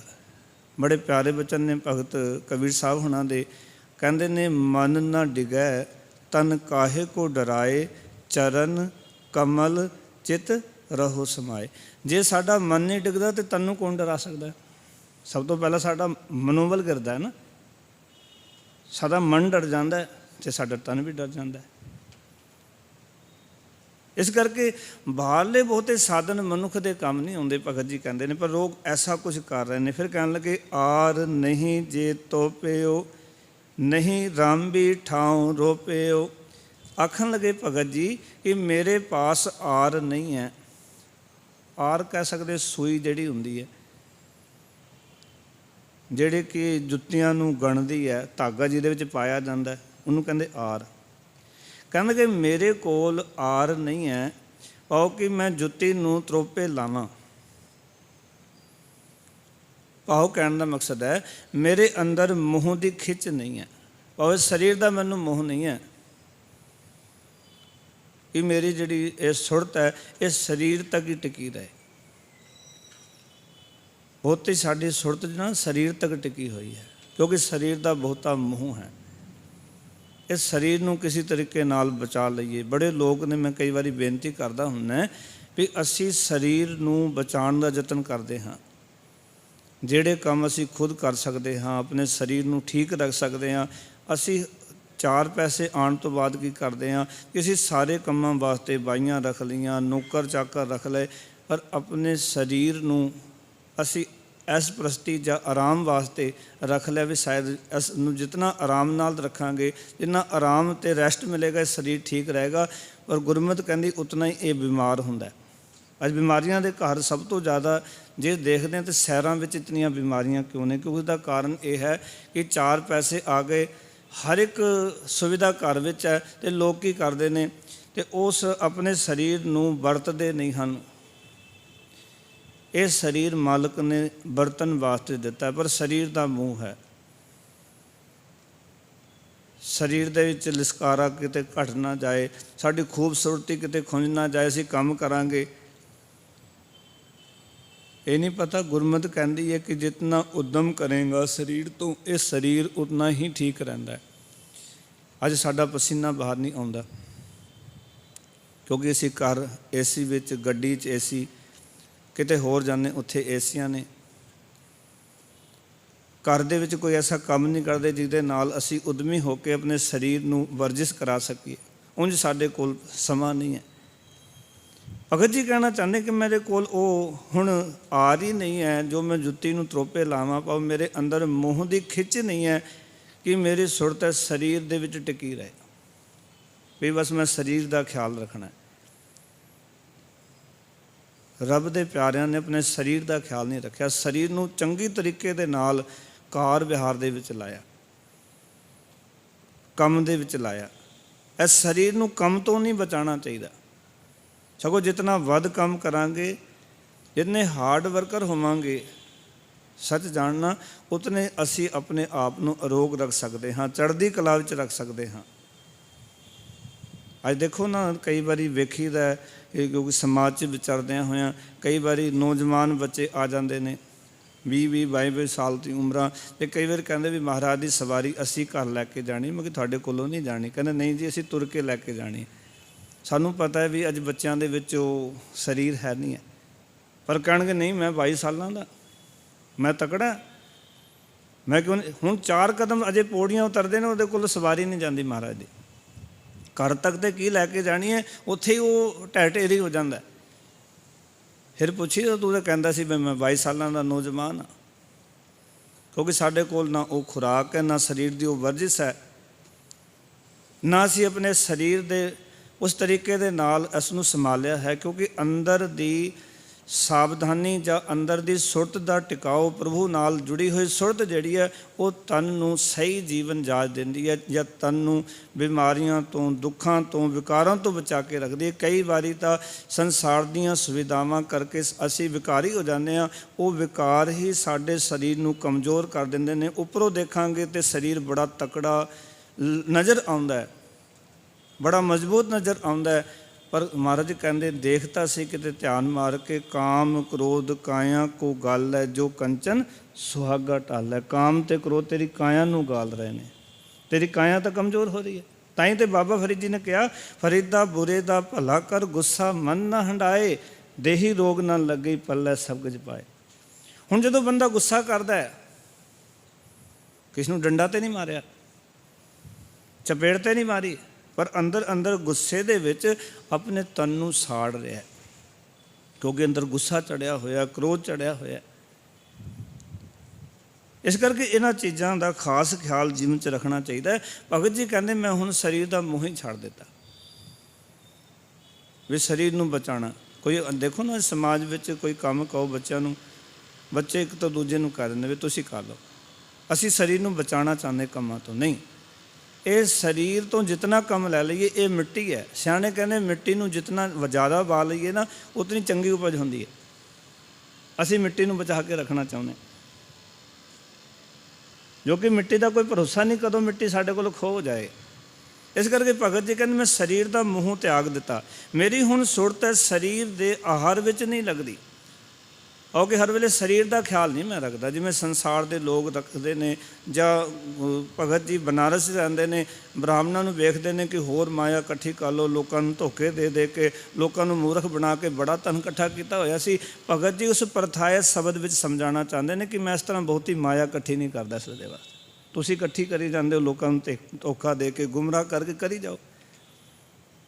फिर कहन लगे, कहते नहीं रामबी ठाऊं रोपियो, आखन लगे मेरे पास रंबी भी नहीं कि जुत्ती नूं टाकियां लावां। एक रंबी होंदी है जिहदे नाल चमड़ा कटिया जांदा है, चमड़ा कट के जुत्ती नूं लाया जांदा है, उहनूं कहंदे रांबी। वो जिहड़ी रंबी होंदी है ना, भगत जी कहंदे मेरे कोल वो रंबी भी नहीं जिहदे नाल जुत्तियां नूं टाकियां लावां, पाओ मेरे अंदर लोभ भी नहीं ਕਿ ਚੰਗੇ ਚੰਗੇ ਖਾਣੇ ਲਿਆ ਕੇ ਨੇ ਸਰੀਰ ਨੂੰ ਪਾਲਦਾ ਹੀ ਰਹਾਂ, ਤੇ ਚੰਗੇ ਖਾਣੇ ਤੇ ਪੈਸੇ ਤੋਂ ਬਿਨਾਂ ਨਹੀਂ ਆਉਂਦੇ, ਤੇ ਬਹੁਤਾ ਪੈਸਾ ਜਿਹੜਾ ਹੈ ਉਹ ਠੱਗੀਆਂ ਤੋਂ ਬਿਨਾਂ ਨਹੀਂ ਕਮਾਇਆ ਜਾਂਦਾ। ਬੜੀ ਸਪਸ਼ਟ ਜਿਹੀ ਗੱਲ ਹੈ। ਪਾਪਾਂ ਬਾਝੋ ਹੋਵੇ ਨਾਹੀਂ, ਮੋਇਆਂ ਸਾਥ ਨਾ ਜਾਈ। ਪਾਪਾਂ ਤੋਂ ਬਿਨਾਂ ਬਹੁਤੀ ਮਾਇਆ ਇਕੱਠੀ ਨਹੀਂ ਹੁੰਦੀ। ਭਗਤ ਜੀ ਕਹਿੰਦੇ ਇਸ ਕਰਕੇ ਮੈਨੂੰ ਕੋਈ ਲੋਭ ਨਹੀਂ ਹੈ ਕਿ ਚੰਗੇ ਚੰਗੇ ਖਾਣੇ ਲਿਆ ਕੇ ਇਹਨੇ ਸਰੀਰ ਨੂੰ ਪਾਲਦਾ ਰਵਾਂ, ਇਹਨੂੰ ਟਾਕੀਆਂ ਲਾਉਂਦਾ ਰਵਾਂ, ਸਰੀਰ ਨੂੰ ਸਰੀਰ ਦੇ ਖਿਆਲ ਦੇ ਵਿੱਚ ਹੀ ਰਵਾਂ। ਮੈਨੂੰ ਇਸ ਸਰੀਰ ਦਾ ਇਤਨਾ ਲੋਭ ਨਹੀਂ ਰਿਹਾ, ਹੁਣ ਕੋਈ ਲਾਲਚ ਨਹੀਂ ਸਰੀਰ ਦਾ। ਕਿਉਂ ਨਹੀਂ ਰਿਹਾ ਲਾਲਚ? ਕਦੀ ਵਿਚਾਰ ਕਰਿਓ। ਮੰਨ ਲਓ ਤੁਹਾਡੇ ਕੋਲ ਇੱਕ ਘੋੜਾ ਹੈ, ਘੋੜੇ ਨਾਲ ਸੰਬੰਧ ਉਨਾ ਚਿਰ ਹੈ ਜਦੋਂ ਤੱਕ ਤੁਸੀਂ ਆਪਣੇ ਮੰਜ਼ਿਲ ਤੱਕ ਨਹੀਂ ਪਹੁੰਚੇ। ਜਦੋਂ ਮੰਜ਼ਿਲ ਤੱਕ ਪਹੁੰਚ ਜਾਂਦੇ ਹੋ ਘੋੜਾ ਛੱਡ ਦਿੰਦੇ ਹੋ, ਘੋੜਾ ਕਿਤੇ ਹੋਰ ਰਹਿ ਜਾਂਦਾ ਹੈ, ਤੁਸੀਂ ਆਪਣੇ ਟਿਕਾਣੇ 'ਤੇ ਪਹੁੰਚ ਜਾਂਦੇ ਹੋ, ਤੁਹਾਨੂੰ ਫਿਰ ਘੋੜੇ ਦੀ ਕੋਈ ਪਰਵਾਹ ਨਹੀਂ। ਪਰ ਜੇ ਤੁਹਾਨੂੰ ਤੁਰਨਾ ਹੋਵੇ ਤਾਂ ਉਸ ਵੇਲੇ ਸਭ ਤੋਂ ਪਹਿਲਾਂ ਘੋੜੇ ਦਾ ਖਿਆਲ ਰਹਿੰਦਾ ਹੈ ਵੀ ਜਿਸ ਤੋਂ ਚੜ੍ਹ ਕੇ ਮੈਂ ਆਪਣੀ ਮੰਜ਼ਿਲ ਤੱਕ ਪਹੁੰਚਣਾ ਹੈ, ਅਤੇ ਉਸ ਦਾ ਬੰਦਾ ਖਿਆਲ ਰੱਖਦਾ, ਭਾਵੇਂ ਉਹ ਗੱਡੀ ਹੋਵੇ ਭਾਵੇਂ ਘੋੜਾ ਹੋਵੇ। ਬੰਦਾ ਕਹਿੰਦਾ ਵੀ ਤੇਲ ਪਾਣੀ ਪਵਾ ਕੇ ਰੱਖਾਂਗੇ, ਸਵੇਰੇ ਜਾਣਾ ਯਾਤਰਾ 'ਤੇ, ਰਾਤੀ ਬੰਦਾ ਤਿਆਰੀ ਕਰ ਲੈਂਦਾ। ਪਰ ਕਿਉਂ? ਕਿਉਂਕਿ ਜਾਣਾ ਹੈ ਮੰਜ਼ਿਲ ਤੱਕ। ਜਦੋਂ ਮੰਜ਼ਿਲ 'ਤੇ ਚਲੇ ਗਏ ਉੱਥੇ ਜਾ ਕੇ ਬੰਦੇ ਨੂੰ ਕੋਈ ਫਿਕਰ ਨਹੀਂ ਹੁੰਦਾ ਵੀ ਤੇਲ ਪਾਣੀ ਹੁਣ ਗੱਡੀ 'ਚ ਹੈ ਕਿ ਨਹੀਂ ਹੈ। ਇਸ ਸਰੀਰ ਦਾ ਖਿਆਲ ਉਨਾ ਚਿਰ ਹੀ ਰੱਖਣਾ ਜਿੰਨਾ ਚਿਰ ਆਪਣਾ ਜੀਵਨ ਪ੍ਰਭੂ ਦੇ ਵਿੱਚ ਜੁੜ ਨਹੀਂ ਜਾਂਦਾ। ਜਦੋਂ ਰੱਬ ਨਾਲ ਸਾਂਝ ਬਣ ਗਈ ਫਿਰ ਇਸ ਸਰੀਰ ਰੂਪੀ ਘੋੜੇ ਦੀ ਕੀ ਲੋੜ ਹੈ? ਜੋ ਸਾਨੂੰ ਮੰਜ਼ਿਲ ਹਾਸਲ ਹੋ ਗਈ, ਅਸੀਂ ਆਪਣੇ ਮੁਕਾਮ 'ਤੇ ਹੀ ਪਹੁੰਚ ਗਏ, ਫਿਰ ਇਸ ਦੀ ਕੋਈ ਵੈਲਿਊ ਨਹੀਂ, ਫਿਰ ਇਸ ਦਾ ਕੋਈ ਮੋਹ ਨਹੀਂ, ਇਸ ਦਾ ਕੋਈ ਜੀਵਨ ਦੇ ਵਿੱਚ ਇਹਦੇ ਨਾਲ ਲਗਾਓ ਨਹੀਂ। ਭਗਤ ਜੀ ਕਹਿੰਦੇ ਮੈਨੂੰ ਹੁਣ ਕੋਈ ਲਗਾਓ ਨਹੀਂ। ਫਿਰ ਕਹਿਣ ਲੱਗੇ, ਕਹਿੰਦੇ ਇੱਥੇ ਹੀ ਬਸ ਨਹੀਂ, ਕਹਿੰਦੇ ਸੰਸਾਰ ਦੇ ਵਿੱਚ ਕਹਿੰਦੇ ਜਿਹੜੇ ਲੋਕ ਨੇ, ਕਹਿੰਦੇ ਲੋਕ ਗੰਠ ਗੰਠ ਖਰਾ ਵਿਗੁਚਾ। ਜਿਹੜੇ ਜਗਤ ਦੇ ਲੋਕ ਨੇ ਉਹ ਗੰਢ ਗੰਢ ਕੇ ਬਹੁਤ ਖੁਆਰ ਹੋ ਰਹੇ ਹਨ। ਉਹ ਜਗਤ ਦੇ ਜੀਵ ਆਪੋ ਆਪਣੇ ਸਰੀਰ ਨੂੰ ਦਿਨ ਰਾਤ ਪਾਲਣ ਪੋਸ਼ਣ ਦੇ ਆਹਾਰ ਲੱਗ ਕੇ ਦੁਖੀ ਹੋ ਰਹੇ ਹਨ। ਉਹ ਕਹਿੰਦੇ ਨੇ ਅਸੀਂ ਤਾਂ ਜੀ ਬੜੀ ਚੰਗੀਆਂ ਖੁਰਾਕਾਂ ਦਿੰਦੇ ਹਾਂ, ਬੜਾ ਧਿਆਨ ਰੱਖਦੇ ਹਾਂ, ਇਹ ਸਰੀਰ ਫਿਰ ਬਿਮਾਰ ਰਹਿੰਦਾ ਜੀ। ਬੜੇ ਲੋਕ ਸਾਨੂੰ ਮਿਲ ਜਾਣਗੇ, ਅਸੀਂ ਤਾਂ ਜੀ ਆਪਣੇ ਸਰੀਰ ਦਾ ਬੜਾ ਹੀ ਖਿਆਲ ਰੱਖਦੇ। ਸਰੀਰ ਦਾ ਖਿਆਲ ਨਹੀਂ ਸੀ ਰੱਖਣਾ, ਖਿਆਲ ਤਾਂ ਅੰਦਰ ਦੇ ਜੀਵਨ ਦਾ ਰੱਖਣਾ ਸੀ ਕਿ ਮੇਰੇ ਕੋਲ ਚੰਗਿਆਈਆਂ ਹਨ ਕਿ ਨਹੀਂ ਹਨ, ਮੈਂ ਚੰਗੇ ਕੰਮ ਜੀਵਨ 'ਚ ਇਕੱਠੇ ਕੀਤੇ ਨੇ ਕਿ ਨਹੀਂ ਕੀਤੇ, ਮੈਂ ਆਪਣੇ ਅੰਦਰ ਦੇ ਮਨ ਨੂੰ ਸਟਰੋਂਗ ਕੀਤਾ ਕਿ ਨਹੀਂ ਕੀਤਾ। ਕਿਤੇ ਵਿਕਾਰਾਂ ਵਿੱਚ, ਬੁਰਾਈਆਂ ਵਿੱਚ ਜਾਂ ਸੰਸਾਰ ਦੇ ਇਹਨਾਂ ਖਿਆਲਾਂ ਦੇ ਵਿੱਚ ਖਿਆਲੀ ਵਿਚਾਰ ਬਣਾ ਕੇ ਕਿਤੇ ਆਪਣੇ ਜੀਵਨ ਨੂੰ ਮੈਂ ਬਰਬਾਦ ਤਾਂ ਨਹੀਂ ਕਰ ਰਿਹਾ। ਭਗਤ ਰਵਿਦਾਸ ਜੀ ਕਹਿੰਦੇ ਕਿ ਜਗਤ ਗੰਢ ਗੰਢ ਕੇ ਸਰੀਰ ਨੂੰ ਖੁਆਰ ਹੋ ਰਿਹਾ। ਪਾਓ ਜਗਤ ਦੇ ਜੀਵ ਆਪਣੇ ਸਰੀਰ ਨੂੰ ਪਾਲਣ ਦੇ ਆਹਾਰ ਵਿੱਚ, ਪਾਲਣ ਪੋਸ਼ਣ ਦੇ ਆਹਾਰ 'ਚ ਲੱਗੇ ਹੋਏ ਨੇ, ਹੋਰ ਦੁਖੀ ਹੋ ਰਹੇ ਨੇ। ਗੁਰੂ ਸਾਹਿਬ ਕਹਿੰਦੇ ਦੇਖ ਸੰਸਾਰ ਦੇ ਵਿੱਚ ਕਿ ਆਹਾਰ ਸਭ ਕਰਦਾ ਫਿਰੈ, ਸਾਰੇ ਜੀਵ ਤੁਹਾਨੂੰ ਇਸ ਸਰੀਰ ਦੀ ਪਾਲਣਾ ਪੋਸ਼ਣ ਵਾਸਤੇ ਹੀ ਨਜ਼ਰ ਆਉਣਗੇ ਕੰਮ ਕਰਦੇ ਹੋਏ। ਕਿਸੇ ਨੂੰ ਪੁੱਛ ਕੇ ਵੇਖੋ ਕੰਮ ਕਿਉਂ ਕਰਦੇ ਹੋ? ਜੀ ਬਸ ਬੱਚੇ ਪਲ ਜਾਣ। ਕੰਮ ਕਿਉਂ ਕਰਦੇ ਹੋ? ਬਸ ਇਹ ਜੀਵਨ ਕਿਤੇ ਯਾਤਰਾ ਪੂਰੀ ਹੋ ਜਾਏ। ਆਹਾਰ ਸਭ ਕਰਦਾ ਫਿਰੈ, ਸਾਰਾ ਸੰਸਾਰ ਆਹਾਰ 'ਚ ਲੱਗਿਆ ਹੋਇਆ ਹੈ, ਇਸ ਸਰੀਰ ਦੀ ਪਾਲਣਾ ਪੋਸ਼ਣਾ ਦੇ ਆਹਾਰ ਦੇ ਵਿੱਚ ਲੱਗਿਆ ਹੋਇਆ, ਔਰ ਇਸ ਵਿੱਚ ਹੀ ਅਸੀਂ ਦੁਖੀ ਹੋ ਰਹੇ ਹਾਂ। ਸਭ ਤੋਂ ਵੱਧ ਦੁੱਖ, ਸਭ ਤੋਂ ਵੱਧ ਪਰੇਸ਼ਾਨੀ ਜੀਵਨ 'ਚ ਕਿਤੇ ਹੈ, ਇਹ ਆਹਾਰ ਦੀ ਚਿੰਤਾ ਹੈ। ਔਰ ਇਹ ਗੱਲ ਗੁਰਬਾਣੀ ਨੇ ਸਾਡੀ ਹੱਲ ਕਰ ਦਿੱਤੀ। ਗੁਰੂ ਮਹਾਰਾਜ ਕਹਿੰਦੇ ਨੇ ਤੂੰ ਰਿਜ਼ਕ ਦੀ ਚਿੰਤਾ ਨਾ ਕਰ, ਨਾ ਕਰ ਚਿੰਤ, ਚਿੰਤਾ ਹੈ ਕਰਤੇ ਹਰ ਦੇਵੈ ਜਲ ਥਲ ਜਨਤਾ ਸਭ ਤੈ ਅਚਿੰਤ ਦਾਨ ਦੇ ਪ੍ਰਭ ਮੇਰਾ ਵਿੱਚ ਪਾਥਰ ਕੀਟ ਪਖਾਣੀ ਹੈ। ਤੂੰ ਚਿੰਤਾ ਨਾ ਕਰ, ਕਿਉਂਕਿ ਚਿੰਤਾ ਤਾਂ ਅਕਾਲ ਪੁਰਖ ਵਾਹਿਗੁਰੂ ਹੈ। ਗੁਰਬਾਣੀ ਵਾਰ-ਵਾਰ ਸਮਝਾ ਰਹੀ ਹੈ, ਇਹਦੀ ਚਿੰਤਾ ਕਰਨ ਦੀ ਲੋੜ ਨਹੀਂ। ਔਰ ਕੁਦਰਤੀ ਤੁਸੀਂ ਵੇਖੋਗੇ ਚਿੰਤਾ ਨਹੀਂ ਵੀ ਕਰੋਗੇ ਤਾਂ ਉਸ ਢੰਗ ਦੇ ਨਾਲ ਜੋ ਤੁਹਾਡੀ ਲੋੜ ਹੈ, ਜ਼ਰੂਰਤ ਹੈ, ਉਹ ਕੁਦਰਤੀ ਨੇਮ ਹੈ, ਇਸ ਕੁਦਰਤ ਦਾ ਨੇਮ ਹੈ, ਉਹ ਤੁਹਾਡੀ ਪੂਰੀ ਹੁੰਦੀ ਚਲੀ ਜਾਂਦੀ ਹੈ। ਪਰ ਮਨੁੱਖ ਕਹਿੰਦਾ ਜੋ ਮੇਰੀ ਲੋੜ ਹੈ ਉਹ ਪੂਰੀ ਨਹੀਂ ਕਰਨੀ, ਮੈਂ ਧਨ ਦੇ ਅੰਬਾਰ ਲਾਣੇ ਥੇ, ਲੋਕਾਂ ਨੂੰ ਪਤਾ ਤੇ ਲੱਗੇ ਫਲਾਣੇ ਕੋਲ ਬੜਾ ਧਨ ਹੈ, ਮੇਰੀ ਧਨ ਕਰਕੇ ਲੋਕਾਂ ਵਿੱਚ ਜੈ ਜੈਕਾਰ ਹੋਣੀ ਚਾਹੀਦੀ। ਆਹਾਰ ਸਭ ਕਰਦਾ ਫਿਰੈ, ਮਰ ਕਹਿੰਦੇ ਆਹਾਰ ਇੱਕ ਨਾ ਹੋਏ, ਜਿਤ ਆਹਾਰ ਜਗ ਉਧਰੈ ਵਿਰਲਾ ਬੁਝੈ ਕੋਈ। ਜਿਸ ਆਹਾਰ ਨੂੰ ਕਰਕੇ ਜਗਤ ਦਾ ਉद्धार ਹੋਣਾ ਉਹ ਤਾਂ ਕੋਈ ਵਿਰਲਾ ਮਨੁੱਖ ਹੀ ਬੁਝਦਾ। ਜਿਹੜੀ ਖੁਰਾਕ ਸਾਡੀ ਆਤਮਾ ਨੂੰ ਸਾਡੇ ਮਨ ਨੂੰ ਚਾਹੀਦੀ ਹੈ ਉਹ ਤਾਂ ਕੋਈ ਵਿਰਲਾ ਹੀ ਵਪਾਰੀ ਹੈ। ਜਿਹੜਾ ਗਿਆਨ ਚਾਹੀਦਾ, ਜਿਹੜੀ ਸਮਝ ਚਾਹੀਦੀ ਹੈ, ਜਿਹੜੇ ਰੱਬੀ ਗੁਣ ਚਾਹੀਦੇ ਨੇ, ਉਸ ਆਹਾਰ ਦੇ ਵਿੱਚ ਕੋਈ ਵਿਰਲਾ ਹੀ ਲੱਗਿਆ ਹੋਇਆ। ਭਗਤ ਜੀ ਕਹਿੰਦੇ ਜਗਤ ਨੂੰ ਮੈਂ ਵੇਖ ਰਿਹਾ, ਲੋਕ ਦੁਖੀ ਹੋ ਰਹੇ ਨੇ, ਬੜੇ ਪਰੇਸ਼ਾਨ ਨੇ।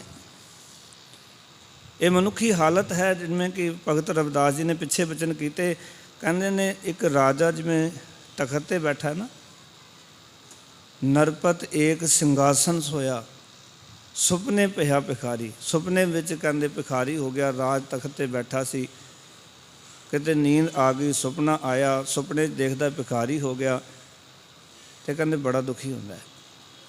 ਅਛਤ ਰਾਜ ਵਿਚਰਤ ਦੁਖ ਪਾਇਆ, ਸੋਗਤ ਪਈ ਹਮਾਰੀ। ਰਾਜ ਦੇ ਹੁੰਦਿਆਂ ਸੁਣਦਿਆਂ ਜਿਵੇਂ ਰਾਜਾ ਸੁਪਨੇ 'ਚ ਦੁਖੀ ਹੋ ਗਿਆ, ਕਹਿੰਦੇ ਅਸਾਂ ਜੀਵਾਂ ਦੀ ਸਭ ਕੁਝ ਹੁੰਦਿਆਂ ਸੁਣਦਿਆਂ ਇਹ ਹਾਲਤ ਹੋਈ ਹੈ। ਅਸੀਂ ਐਵੇਂ ਦੁਖੀ ਹੋਈ ਜਾ ਰਹੇ ਹਾਂ। ਹੋਰ ਇਕੱਠਾ ਕਰ ਲਈਏ, 5-7 ਪੁਸਤਾ ਬੈਠ ਕੇ ਖਾਣ। ਸਾਨੂੰ ਇਕੱਲਾ ਆਪਣਾ ਫਿਕਰ ਨਹੀਂ ਹੈ, ਕਈ ਪੁਸਤਾਂ ਦਾ ਫਿਕਰ ਹੈ। ਸਾਨੂੰ ਆਪਣੇ ਹਾਰ ਦੀ ਚਿੰਤਾ ਨਹੀਂ ਹੈ। ਅਸੀਂ ਤਾਂ ਸੋਚਦੇ ਹਾਂ ਕਿ ਬੱਚਿਆਂ ਵਾਸਤੇ ਇਤਨਾ ਕਰ ਜਾਈਏ ਕਿ ਬੱਚੇ ਜਿਵੇਂ ਤੁਹਾਡੇ ਕਈ ਝੰਡੇ ਲਾ ਦੇਣਗੇ। ਐਸਾ ਹੈ ਨਹੀਂ ਪਰ ਸਮਾਜ ਦੇ ਅੰਦਰ। ਭੁਲੇਖੇ ਸਾਡੇ ਹੋ ਸਕਦੇ ਬੇਸ਼ੱਕ, ਔਰ ਅਸੀਂ ਸਾਰੇ ਭੁਲੇਖੇ ਵਿੱਚ ਇੱਕ ਬਹੁਤਾਤ ਵਿੱਚ ਲੋਕ ਹੁੰਦੇ ਹਾਂ। ਹਾਂ, ਜੋ ਸਾਡਾ ਫਰਜ਼ ਸਾਨੂੰ ਕਰਨਾ ਚਾਹੀਦਾ, ਆਪਣੇ ਬੱਚਿਆਂ ਦੀ ਜੋ ਡਿਊਟੀਆਂ ਨੇ ਉਹਨਾਂ ਨੂੰ ਪੜ੍ਹਾ ਕੇ ਲਿਖਾ ਕੇ ਉਹਨਾਂ ਨੂੰ ਕਾਮਯਾਬ ਕਰਨਾ ਚਾਹੀਦਾ। ਆਪਣੇ ਵੱਲੋਂ ਯਤਨ ਕਰਨਾ ਚਾਹੀਦਾ ਵੀ ਜੋ ਸਾਡੇ ਮਾਂ ਪਿਓ ਹੋਣ ਦੇ ਨਾਤੇ ਫਰਜ਼ ਨੇ ਉਹ ਪੂਰੇ ਕਰਨੇ ਚਾਹੀਦੇ।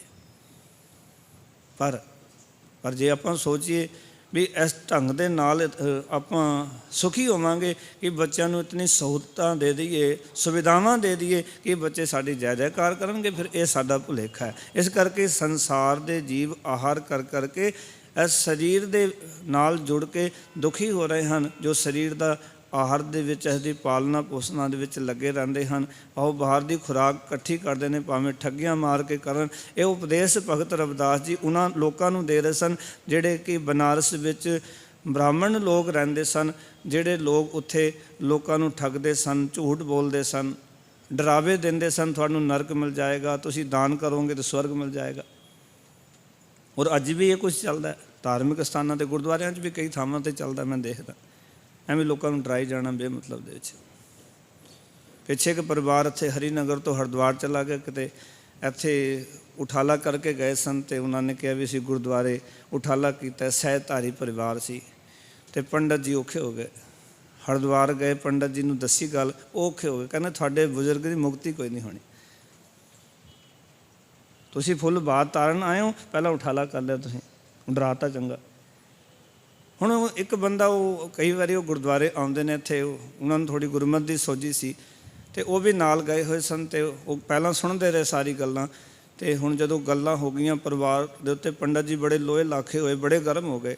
ਹੁਣ ਨਹੀਂ ਹੋ ਸਕਦਾ ਕੁਝ, ਉਹ ਤਾਂ ਅੱਧ ਵਿਚਕਾਰ ਹੀ ਰਹਿ ਜਾਣਾ, ਉਹਦਾ ਪਾਰ ਉਤਾਰਾ ਨਹੀਂ ਹੋਣਾ। ਬੜਾ ਕੁਛ ਕਿਹਾ। ਉਹ ਜਿਹੜੇ ਸਿਆਣੇ ਬੰਦੇ ਸਨ ਉਹਨਾਂ ਨੇ ਪੁੱਛਿਆ ਪੰਡਤ ਜੀ ਸਾਈਡ ਨੂੰ ਹੋ ਕੇ ਵੀ ਪਾਰ ਉਤਾਰਾ ਕਿਵੇਂ ਹੋਣਾ? ਕਹਿੰਦੇ ਜੀ 3100 ਰੁਪਏ ਲੱਗਣਗੇ। 3100 ਰੁਪਏ ਲੈਣ ਵਾਸਤੇ ਜੋ ਇਤਨਾ ਕੁਛ ਡਰਾਵਾ ਦਿੱਤਾ ਗਿਆ ਪਰਿਵਾਰ ਨੂੰ, ਉਹਨਾਂ ਨੇ ਕੱਢੇ 3100 ਰੁਪਏ ਪੰਡਤ ਜੀ ਨੂੰ ਦੇ ਦਿੱਤੇ, ਅਤੇ ਉਹਨੂੰ ਕਿਹਾ ਵੀ ਪਰਿਵਾਰ ਨੂੰ ਕਹਿ ਦਿਓ ਵੀ ਕੋਈ ਨਹੀਂ, ਮੈਂ ਪੂਜਾ ਕਰ ਦੇਣੀ ਹੈ ਅਤੇ ਪਾਰ ਉਤਾਰਾ ਹੋ ਜਾਣਾ। ਪੰਡਤ ਜੀ ਨੇ ਕਹਿ ਦਿੱਤਾ ਜੀ ਪਾਰ ਉਤਾਰਾ ਹੋ ਜਾਣਾ, ਕੋਈ ਨਹੀਂ, ਤੁਹਾਡੀ ਪੂਜਾ ਮੈਂ ਕਰ ਦਿੰਦਾ। ਹੁਣ ਪੂਜਾ ਥੋੜ੍ਹੀ ਸੀ, ਉਹ ਤਾਂ ਠੱਗੀ ਸੀ, ਪੂਜਾ ਤਾਂ ਨਹੀਂ ਸੀ ਕੋਈ ਵੀ। ਅਤੇ ਹੁਣ ਜਿਹੜੇ ਨਾਲ ਸਿਆਣੇ ਗਏ ਸਨ, ਉਹਨਾਂ ਪਰਿਵਾਰ ਦੇ ਸਾਹਮਣੇ ਪੁੱਛਿਆ ਪੰਡਤ ਜੀ ਹੁਣ ਪਾਰ ਉਤਾਰਾ ਹੋ ਜਾਊ? ਕਹਿੰਦੇ ਹਾਂ। ਕਹਿੰਦੇ ਹੁਣ ਤੁਸੀਂ 3100 ਰੁਪਏ ਦੀ ਪੂਜਾ ਕਰਾਤੀ, ਹੁਣ ਪਾਰ ਉਤਾਰਾ ਹੋ ਜਾਣਾ। ਔਰ ਤੁਸੀਂ ਵੇਖੋ ਕਈ ਤਾਂ ਐਡੇ ਸਿਆਣੇ ਹੁੰਦੇ ਨੇ, ਉਹ ਮੈਨੂੰ ਬਾਅਦ 'ਚ ਕਹਿੰਦੇ ਵੀ ਮੇਰਾ ਮਨ ਕਰਦਾ ਸੀ ਵੀ ਪੰਡਤ ਜੀ ਤੋਂ ਪੂਜਾ ਹੋਣ ਤੋਂ ਬਾਅਦ ਮੈਂ 15 ਮਿੰਟ ਬਾਅਦ ਗੱਲ ਕਰਨੀ ਸੀ, ਪਰ ਮੈਂ ਪਰਿਵਾਰ ਨਾਲ ਸੀ ਇਸ ਕਰਕੇ ਗੱਲ ਨਹੀਂ ਕੀਤੀ। ਨਹੀਂ ਤਾਂ ਪੰਡਤ ਜੀ ਨੂੰ ਪੁੱਛਣਾ ਸੀ ਵੀ ਹੁਣ ਪਾਰ ਉਤਾਰਾ ਹੋ ਗਿਆ, ਅਤੇ ਜੇ ਪੰਡਤ ਜੀ ਕਹਿੰਦਾ ਹੋ ਗਿਆ ਤਾਂ ਮੈਂ 3100 ਰੁਪਏ ਆਪਣੇ ਮੰਗ ਲੈਣੇ ਸੀ ਵੀ ਹੁਣ ਜਦੋਂ ਪਾਰ ਚਲੇ ਗਏ, ਹੁਣ 3100 ਦਾ ਕੀ ਕਰਨਾ, ਵਾਪਸ ਕਰ ਦਿਓ ਸਾਡੇ ਪੈਸੇ। ਮੈਂ ਕਿਹਾ ਕਹਾਣੀ ਤਾਂ 3100 ਤੇ ਅਟਕੀ ਹੋਈ ਸੀ, ਪਾਰ ਪਹਾੜ ਦੀ ਤਾਂ ਕੋਈ ਕਹਾਣੀ ਨਹੀਂ। ਮਾਰਕ ਨੇ ਗਿਆਨ ਧਿਆਨ ਕਿਛ ਕਰਮ ਨਾ ਜਾਣਾ, ਨਾਹਨ ਨਿਰਮਲ ਕਰਨੀ, ਸਾਧ ਸੰਗਤ ਕੈ ਅੰਚਲ ਲਾਵੋ ਬਿਖਮ, ਨਦੀ ਜਾਏ ਤਰਨੀ। ਇਹ ਤਾਂ ਗੁਰੂ ਦੇ ਚਰਨਾਂ ਦੇ ਵਿੱਚ ਜੁੜ ਜਾਓ, ਸੰਗਤ ਦਾ ਪੱਲਾ ਫੜ ਲਓ, ਤੇ ਇਹ ਔਖੀ ਤੋਂ ਔਖੀ ਨਦੀ, ਬੇਤਰਨੀ ਨਦੀ ਜਿਹੜੇ ਪੰਡਤ ਜੀ ਦੱਸਦੇ ਨੇ, ਉਹ ਤੇ ਔਖੀ ਤੋਂ ਔਖੀ ਨਦੀ ਤਰੀ ਜਾ ਸਕਦੀ ਸੰਗਤ ਦਾ ਪੱਲਾ ਫੜ ਕੇ। ਪਰ ਅਸੀਂ ਦੇਖਦੇ ਹਾਂ ਇਸ ਤਰ੍ਹਾਂ ਉਹ ਲੋਕ ਬਨਾਰਸ 'ਚ ਡਰਾਉਂਦੇ ਸਨ ਆਪਣੀ ਚੰਗੀਆਂ ਖੁਰਾਕਾਂ ਕਰਕੇ, ਸਰੀਰ ਦੇ ਪਾਲਣ ਦੇ ਆਹਾਰ ਵਿੱਚ। ਭਗਤ ਜੀ ਕਹਿੰਦੇ ਮੈਂ ਇਹ ਆਹਾਰ ਦਾ ਕੰਮ ਛੱਡ ਹੀ ਦਿੱਤਾ, ਕਿਉਂਕਿ ਮੈਂ ਹੁਣ ਖੁਆਰ ਨਹੀਂ ਹੁੰਦਾ। ਲੋਕ ਗੰਠ ਗੰਠ ਖਰਾ ਵਿਗੂਚਾ, ਹੋਂ ਬਿਨ ਗਾਠੇ ਜਾਏ ਪਹੁੰਚਾ। ਕਹਿੰਦੇ ਮੈਂ ਗੰਢਣ ਦਾ ਕੰਮ ਛੱਡ ਕੇ ਪਾਓ, ਆਪਣੇ ਸਰੀਰ ਨਿਤ ਆਰੇ ਲਗਨ ਰਹਿਣ ਨੂੰ ਛੱਡ ਕੇ ਪ੍ਰਭੂ ਦੇ ਚਰਨਾਂ ਵਿੱਚ ਜਾ ਕੇ ਅਪੜ ਗਿਆ। ਪਾਓ ਕਿ ਮੈਂ ਇਹ ਲਾਲਚ ਜਾਂ ਇਸ ਤਰ੍ਹਾਂ ਦੇ ਡਰਾਵੇ ਜਾਂ ਇਸ ਤਰ੍ਹਾਂ ਗਲਤ ਆਹਾਰ ਜਿਹੜਾ ਹੈ ਉਹ ਕਰਨਾ ਛੱਡ ਦਿੱਤਾ ਹੈ। ਮੈਂ ਤਾਂ ਆਪਣੇ ਪ੍ਰਭੂ ਦੇ ਹੁਕਮ ਵਿੱਚ ਰਹਿੰਦਾ, ਆਪਣੀ ਕਿਰਤ ਕਰਦਾ, ਕਿਰਤ ਕਰਕੇ ਜੋ ਮਿਲਦਾ ਉਸ ਦੇ ਨਾਲ ਆਪਣਾ ਗੁਜ਼ਾਰਾ ਕਰ ਲੈਂਦਾ,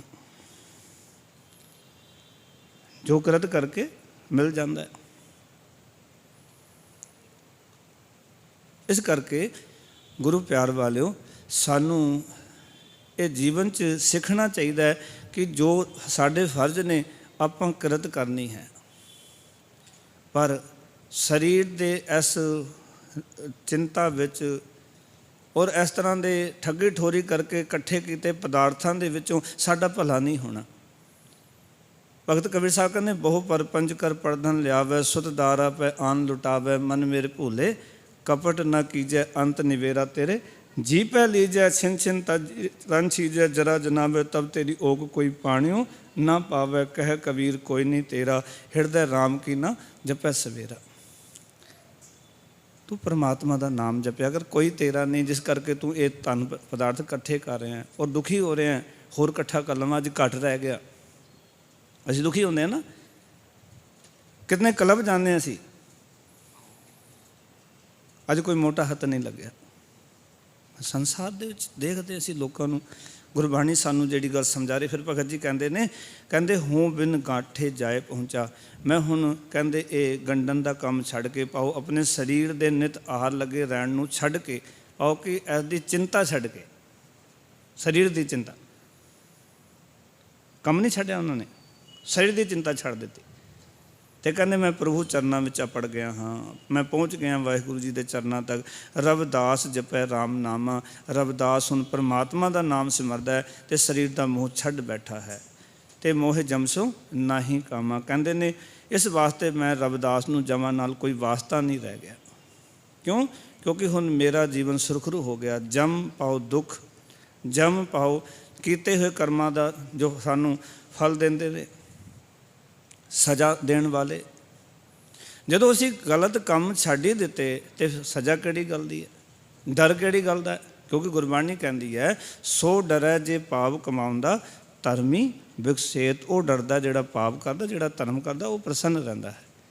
ਉਹਨੂੰ ਪਤਾ ਵੀ ਮੇਰੇ ਜੀਵਨ 'ਚ ਕੋਈ ਖੋਟ ਨਹੀਂ ਹੈ, ਮੈਂ ਕੋਈ ਗਲਤ ਕੰਮ ਨਹੀਂ ਕਰ ਰਿਹਾ, ਮੈਂ ਸਹੀ ਤਰੀਕੇ ਨਾਲ ਆਪਣੀ ਜ਼ਿੰਦਗੀ ਨੂੰ ਜੀ ਰਿਹਾ ਹਾਂ, ਅਤੇ ਉਹਨੂੰ ਡਰਨ ਦੀ ਵੀ ਲੋੜ ਨਹੀਂ ਹੈ। ਡਰਦਾ ਉਹ ਹੈ ਜਿਹੜਾ ਕਿ ਸਹੀ ਜੀਵਨ ਨਹੀਂ ਜਿੰਦਾ, ਜਿਹੜਾ ਗਲਤ ਕੰਮ ਕਰਦਾ ਹੈ। ਗੁਰਮਤਿ ਕਹਿੰਦੀ ਤੂੰ ਚੰਗੇ ਕੰਮ ਕਰ, ਤੈਨੂੰ ਕਿਸੇ ਤੋਂ ਡਰਨ ਦੀ ਲੋੜ ਨਹੀਂ ਹੈ। ਭਗਤ ਜੀ ਕਹਿੰਦੇ ਨੇ ਹੁਣ ਮੇਰੇ ਜੀਵਨ 'ਚੋਂ ਸਾਰੇ ਡਰ ਦੂਰ ਹੋ ਗਏ, ਮੈਨੂੰ ਜਮਾਂ ਆਦਿ ਨਾਲ ਵੀ ਕੋਈ ਵਾਸਤਾ ਨਹੀਂ ਰਹਿ ਗਿਆ। ਕਿਉਂਕਿ ਉਹ ਤਾਂ ਹੀ ਸੀ ਜੇ ਮੈਂ ਕੋਈ ਗੁਨਾਹ ਕਰਦਾ, ਹੁਣ ਗੁਨਾਹ ਹੀ ਛੱਡ ਦਿੱਤੇ ਨੇ।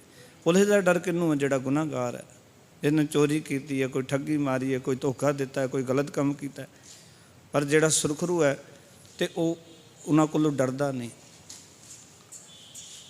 ਇੱਕ ਬੰਦਾ ਜਾ ਰਿਹਾ ਸਕੂਟਰੀ 'ਤੇ, ਮੋਟਰਸਾਈਕਲ 'ਤੇ, ਕਾਰ 'ਤੇ, ਦੇਖ ਕੇ ਪੁਲਿਸ ਨੂੰ ਜਿਉਂ ਹੀ ਉਹਦਾ ਰੰਗ ਉੜ ਜਾਂਦਾ ਹੈ, ਕਿਉਂਕਿ ਉਹਦੇ ਕੋਲ ਕਾਗਜ਼ ਨਹੀਂ ਹਨ, ਡਰਾਈਵਰੀ ਲਾਇਸੈਂਸ ਨਹੀਂ ਹੈ, ਉਹਦੇ ਕੋਲ ਪੋਲੂਸ਼ਨ ਨਹੀਂ ਹੈ, ਉਹ ਡਰ ਜਾਂਦਾ। ਪਰ ਜਿਹਦੇ ਕੋਲ ਸਾਰੇ ਕਾਗਜ਼ ਨੇ ਉਹਨੂੰ ਡਰਨ ਦੀ ਲੋੜ ਨਹੀਂ, ਉਹਨੂੰ ਪਤਾ ਵੀ ਮੇਰੇ ਕੋਲ ਸਾਰੇ ਕਾਗਜ਼ ਹੈਗੇ ਨੇ। ਡਰ ਕਿਹਨੂੰ ਹੈ? ਜਿਹੜਾ ਕਿ ਜੀਵਨ ਜਿਹਨੇ ਆਪਣਾ ਅਧੂਰਾ ਬਣਾਇਆ ਹੋਇਆ। ਜਦੋਂ ਤੱਕ ਸਾਡਾ ਜੀਵਨ ਅਧੂਰਾ ਰਹੇਗਾ, ਇਸ ਜੀਵਨ 'ਚ ਖਾਮੀਆਂ ਰਹਿਣਗੀਆਂ ਅਤੇ ਉਤਨੀ ਸਾਨੂੰ ਹੱਥਕੜੀਆਂ ਪਈਆਂ ਰਹਿਣਗੀਆਂ। ਨਾਨਕ ਔਗੁਣ ਜੇਤੜੇ ਤੇ ਗਲੀ ਜੰਜੀਰ। ਜਿਤਨੇ ਔਗੁਣ ਨੇ ਉਤਨੇ ਹੀ ਹੱਥਕੜੀਆਂ ਨੇ। ਇਸ ਕਰਕੇ ਭਗਤ ਜੀ ਕਹਿੰਦੇ ਹੁਣ ਮੈਨੂੰ ਕੋਈ ਡਰ ਨਹੀਂ ਰਹਿ ਗਿਆ, ਕਿਉਂਕਿ ਮੈਂ ਪਰਮੇਸ਼ਰ ਦਾ ਨਾਮ ਸਿਮਰਦਾ ਹਾਂ, ਸਰੀਰ ਦਾ ਮੂੰਹ ਛੱਡ ਬੈਠਾ ਹਾਂ, ਔਰ ਹੁਣ ਨਾ ਕੋਈ ਗਲਤ ਕੰਮ ਕਰਦਾ ਹਾਂ, ਨਾ ਕਿਸੇ ਨੂੰ ਗੁੰਮਰਾਹ ਕਰਦਾ ਹਾਂ, ਔਰ ਮੈਂ ਹੁਣ ਪ੍ਰਭੂ ਦੇ ਸਿਮਰਨ ਕਰਕੇ ਮੇਰਾ ਨੂੰ ਜਮਾਂ ਨਾਲ ਵੀ ਕੋਈ ਵਾਸਤਾ ਨਹੀਂ ਰਹਿ ਗਿਆ। ਗੁਰੂ ਸਾਹਿਬ ਕਿਰਪਾ ਕਰਨ ਕਿ ਅਸੀਂ ਵੀ ਆਪਣੀ ਜ਼ਿੰਦਗੀ ਨੂੰ ਕਿਰਤ ਕਰਦੇ ਹੋਏ, ਦਸਾਂ ਨੋਹਾਂ ਦੀ ਕਿਰਤ ਕਰਦੇ ਹੋਏ ਅਤੇ ਉਸ ਪਰਮਾਤਮਾ ਦੇ ਨਾਮ ਨਾਲ ਜੁੜ ਕੇ ਗੁਰੂ ਹੁਕਮਾਂ ਦੇ ਵਿੱਚ ਆਪਣੇ ਜੀਵਨ ਨੂੰ ਸੋਹਣਾ ਬਣਾਈਏ, ਤਾਂ ਕਿ ਸਾਨੂੰ ਇੱਥੇ ਵੀ ਸਾਡੇ ਡਰ ਮੁਕਣ ਅਤੇ ਅੱਗੇ ਵੀ ਸਾਨੂੰ ਕੋਈ ਡਰ ਨਾ ਹੋਵੇ। ਇਹ ਤਾਂ ਹੀ ਹੋ ਸਕਦਾ ਹੈ ਜਦੋਂ ਆਪਣੇ ਜੀਵਨ ਦੀ ਕਾਢਤ ਅਸੀਂ ਗੁਰੂ ਦੀ ਬਾਣੀ ਰਾਹੀਂ ਕਰਾਂਗੇ, ਆਪਣੇ ਜੀਵਨ ਨੂੰ ਗੁਰਬਾਣੀ ਦੇ ਉਪਦੇਸ਼ਾਂ ਰਾਹੀਂ ਢਾਲ ਕੇ ਉੱਦਾਂ ਦਾ ਬਣਾ ਲਵਾਂਗੇ, ਫਿਰ ਸਾਨੂੰ ਕਿਸੇ ਕਿਸਮ ਦਾ ਕੋਈ ਡਰ ਨਹੀਂ। ਆਪਣਾ ਜੀਵਨ ਵੀ ਸਵਾਰੀਏ, ਆਪਣੇ ਬੱਚਿਆਂ ਦੇ ਵਾਸਤੇ ਵੀ ਪ੍ਰੇਰਨਾ ਸਰੋਤ ਬਣੀਏ, ਤਾਂ ਕਿ ਸਾਡੇ ਬੱਚੇ ਵੀ ਸਾਡੇ ਕੋਲੋਂ ਸਿੱਖ ਕੇ ਆਪਣੇ ਜੀਵਨ ਦੀ ਕਾਢਤ ਕਰ ਸਕਣ। ਮੈਂ ਹਮੇਸ਼ਾ ਕਹਿੰਦਾ, ਜਿੱਥੇ ਕਿ ਆਪਣੇ ਆਪ ਨੂੰ ਬੱਚਿਆਂ ਦੇ ਸਾਹਮਣੇ ਸੁੰਦਰ ਬਣਾ ਕੇ ਪੇਸ਼ ਕਰਨਾ ਹੈ ਔਰ ਸੁੰਦਰ ਅੰਦਰੋਂ ਬਣਨਾ ਹੈ, ਬੱਚਿਆਂ ਨੂੰ ਵੀ ਸੁੰਦਰ ਬਣਾਉਣਾ ਹੈ, ਉਹਨਾਂ ਦਾ ਜੀਵਨ ਚੰਗਾ ਹੋਏਗਾ, ਗੁਰਬਾਣੀ ਨਾਲ ਜੁੜੇ ਹੋਣਗੇ। ਇਹ ਸਾਡੀਆਂ ਡਿਊਟੀਆਂ ਨੇ। ਕੱਲ੍ਹ ਨੂੰ ਸਾਡੀ ਸੇਵਾ ਕਰ ਸਕਦੇ ਨੇ, ਸਾਡੀ ਆਓ ਭਗਤ ਕਰ ਸਕਦੇ ਨੇ, ਪੁੱਛ ਗਿੱਛ ਕਰ ਸਕਦੇ ਨੇ, ਪਰ ਅਸੀਂ ਉਹਨਾਂ ਨੂੰ ਕਹੀਏ ਵੀ ਇਹਦੇ ਮਾਸੂਮ ਨੇ, ਬੱਚੇ ਨੇ, ਚਲੋ ਗੇਮ ਖੇਡਣ ਦਿਓ, ਮੋਬਾਈਲ ਦੇਖਣ ਦਿਓ, ਇਹਨਾਂ ਨੂੰ ਗੁਰਦੁਆਰੇ ਲਾਉਣ ਦੀ ਲੋੜ ਨਹੀਂ, ਪਾਠ ਕਰਾਉਣ ਦੀ ਲੋੜ ਨਹੀਂ, ਅਤੇ ਜੋ ਕਰਦੇ ਕਰਨ ਦਿਓ। ਅਤੇ ਕੱਲ੍ਹ ਨੂੰ ਆਪਣੀ ਸੇਵਾ ਦੀ ਆਸ ਨਾ ਰੱਖਿਓ, ਉਹਨਾਂ ਤੋਂ ਨਾ ਰੱਖਿਓ ਕਿ ਤੁਹਾਡਾ ਉਹ ਸਤਿਕਾਰ ਕਰਨਗੇ, ਨਾ ਆਸ ਰੱਖਿਓ ਕਿ ਕੱਲ੍ਹ ਨੂੰ ਤੁਹਾਡੇ ਵਾਸਤੇ ਤੁਹਾਡੀ ਡੰਗੋਰੀ ਬਣਨਗੇ, ਉਹ ਨਹੀਂ ਬਣਨਗੇ। ਇਸ ਕਰਕੇ ਆਪਣੇ ਮਾਸੂਮ ਬੱਚਿਆਂ ਨੂੰ ਗੁਰੂ ਕੀ ਸਿੱਖੀ ਦੇ ਵਿੱਚ ਪਰਪੱਕ ਕਰੋ। ਇਤਨੀਆਂ ਬੇਨਤੀਆਂ ਪ੍ਰਵਾਨ। ਆਪ ਸਾਰਿਆਂ ਦਾ ਧੰਨਵਾਦ। ਆਓ ਪਿਆਰ ਨਾਲ ਗੁਰੂ ਦੀ ਬਖਸ਼ੀ ਫਤਿਹ ਦੀ ਸਾਨ ਕਰੋ। ਪਿਆਰ ਨਾਲ ਆਖੋ ਜੀ, ਵਾਹਿਗੁਰੂ ਜੀ ਕਾ ਖਾਲਸਾ, ਵਾਹਿਗੁਰੂ ਜੀ ਕੀ ਫਤਿਹ।